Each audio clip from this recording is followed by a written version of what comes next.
Greetings, Wayne Township family. I'm Mr. Coleman, the Work-Based Learning Coordinator and Business Teacher at Ben Davis University High School. It is a pleasure to be with you today.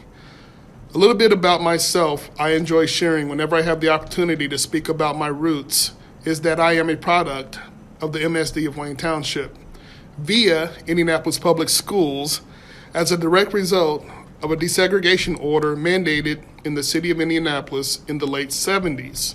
It was implemented fall of 1981, where I went from walking a mere 4 blocks to my community K-8 school, Ernie Pyle, number 90, to getting on a school bus and traveling approximately 35 to 45 minutes to Roby Elementary in Claremont, Indiana. I completed grades 4 through 6 there and attended Clyde T. Fulton Junior High School for grades 7 through 9, which is now Chapel Hill 7th and 8th Grade Center. In the fall of 1987, I stepped foot into the best high school in the state of Indiana, Ben Davis High School. After graduation, I attended Indiana State University, where I graduated with a bachelor's degree in business education. I've been a classroom teacher for 27 years, 21 of which have been right here in Wayne Township. I recently took a position as a life coach for the adult ed program in the evenings, where I work with students in the welding and HVAC programs. Enough about me.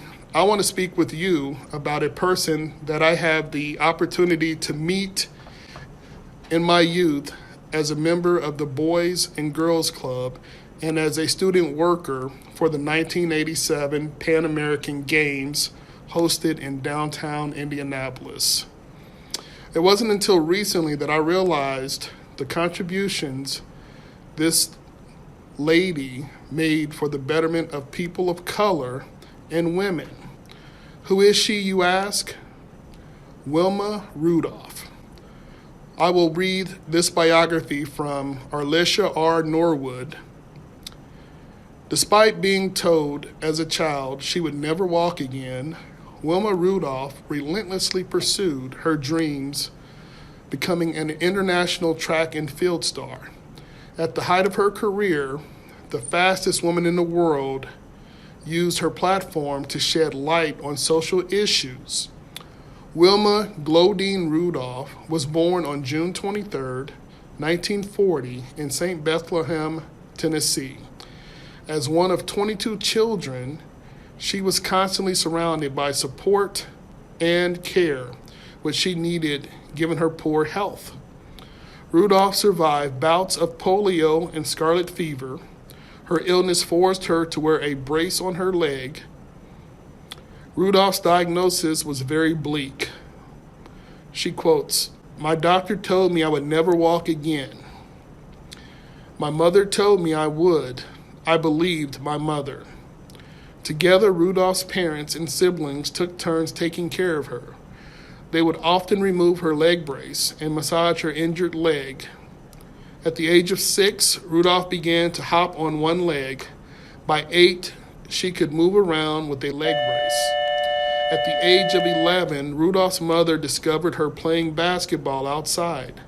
She quickly turned to sports, becoming a natural athlete.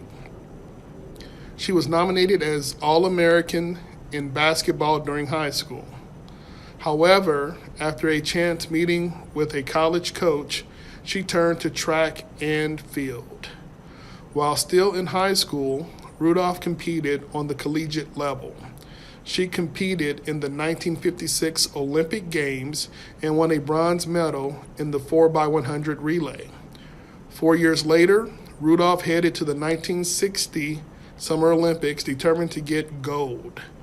Her performance in Rome cemented her as one of the greatest athletes of the 20th century.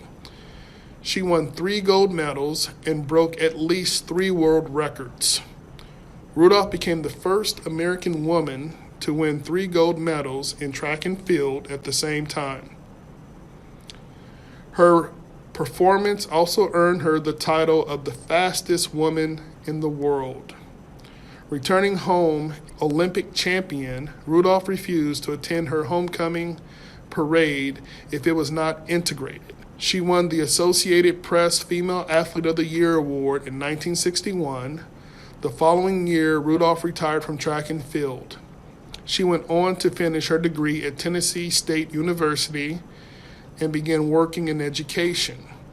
She continued her involvement in sports, working at several community centers throughout the United States.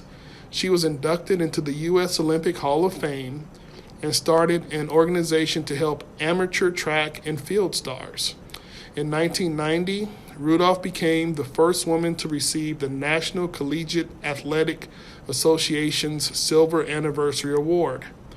The indoor track and dormitory at Tennessee State University are named in honor of Rudolph. In 1977, her life was the subject of a primetime television movie. Rudolph died of a brain tumor on November 12, 1994.